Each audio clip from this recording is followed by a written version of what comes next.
বর্ষা আসলেই আমাদের প্রায় প্রত্যেকেরই কম বেশি যে সমস্যার সম্মুখীন হতে হয় সেটি হলো আমাদের হেয়ার স্ক্যাল্প এবং স্কিনে ফাঙ্গাল ইনফেকশন, যাতে ইরিটেশন ইনফ্লামেশন তো হয়, এছাড়াও ছোট বড় র্যাশ হওয়ার সাথে সাথে আমাদের স্কিন ডে বাই ডে ডাল অ্যান্ড ড্যামেজ হয়ে যায় এবং হেয়ার ফলিকলস উইক হয়ে ম্যাসিভ হেয়ার লসও করতে পারে।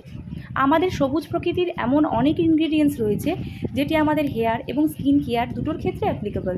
আমি তেমনই কিছু ইনগ্রিডিয়েন্টস দিয়ে আজকে আমি আমার এই ডিআইওয়াই রেমেডিটা শেয়ার করলাম।